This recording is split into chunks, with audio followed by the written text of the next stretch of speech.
नमस्कार मित्रों, मैं सुनील जोशी आपका हार्दिक अभिनंदन करता हूं अपने चैनल कथा एस के कहानी में। मेरे इस चैनल को लाइक करें, शेयर करें और सब्सक्राइब करें। अपने बच्चों के साथ इस चैनल को देखें और सुनें, क्योंकि मैं चुन चुन कर ऐसी कहानियाँ लाता हूँ जिससे आपके बच्चों में ज्ञान की बढ़ोतरी होगी, उत्तम संस्कार आएंगे। आज की कहानी का शीर्षक है सबके आदर्श हैं प्रभु श्री राम।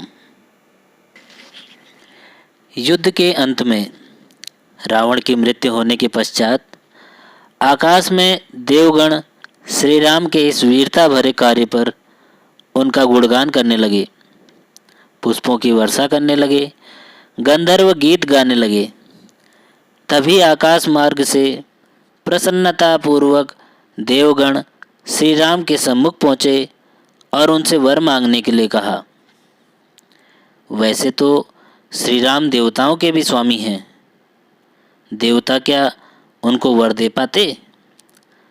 लेकिन एक आदर्श मनुष्य का उदाहरण स्थापित करते हुए श्री राम ने सुंदरतापूर्वक अपनी भूमिका निभाई और स्वयं को उन लोगों के अधीन दर्शाया जो स्वयं उनके अधीन थे।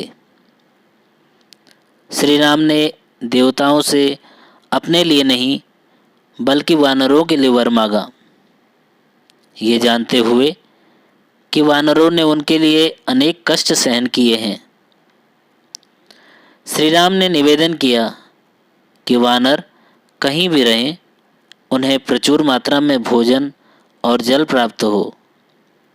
इतना ही नहीं, उन्होंने देवताओं से उन मृत वानरों को जीवित करने का भी निवेदन किया जिनका शरीर पूरी तरह से क्षतिग्रस्त नहीं हुआ था, और वे सभी वानर स्वस्थ एवं सुखी होकर पुनः जीवित हो गए।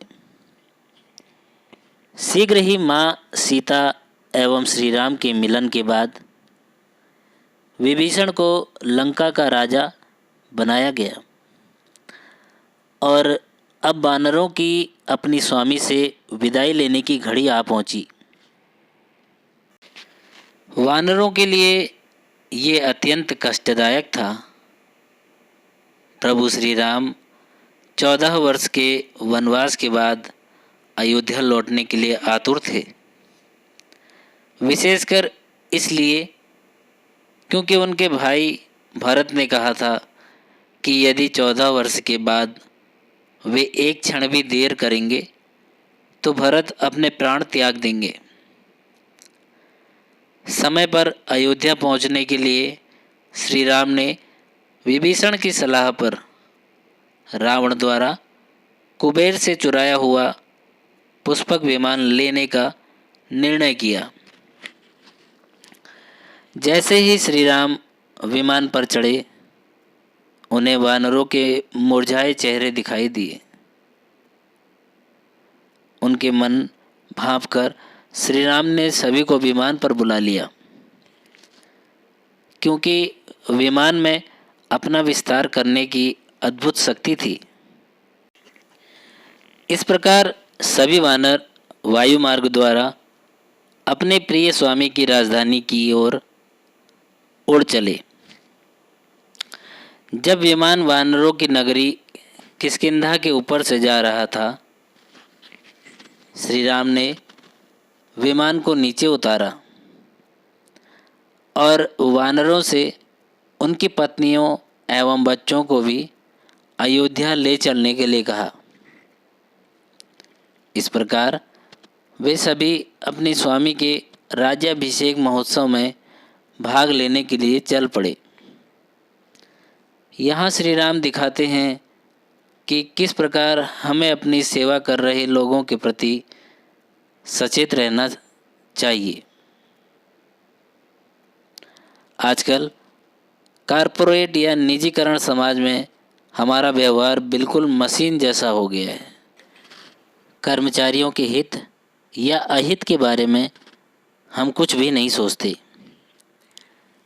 हम बस अपना काम कराना जानते हैं। जो हमारे साथ कदम से कदम मिलाकर चल रहे हैं, हमारे ही काम को उच्च शिखर तक ले जाने का प्रयास कर रहे हैं, वे कैसा जीवन जी रहे हैं, इसके बारे में कोई भी नहीं जानना चाहता। स्वामी तथा सेवक का संबंध आपस में किसी प्रकार सुदृढ़ एवं स्नेहशील होना चाहिए। रामायण इसका एक आदर्श प्रस्तुत करती है, जहाँ श्री राम स्वयं स्वामी होकर भी अपने सेवकों से छोटे भाई समान प्रेम करते हैं। हमें भी इसी प्रकार अपने सहयोगियों से प्रेम पूर्वक व्यवहार करना चाहिए, उनके दर्द परेशानी को समझना चाहिए, जिससे दोनों के बीच संबंध व्यापार के रूप में ना होकर व्यक्तिगत रूप में सुदृढ़ होवें, जिससे दोनों लोगों में परस्पर संबंध दृढ़ होते हैं और कर्मचारी स्वामी के काम को अपना काम समझकर प्रेम पूर्वक करता है, जिससे कार्य भली भांति संपन्न होते हैं। परंतु वास्तविकता इससे कहीं परे है।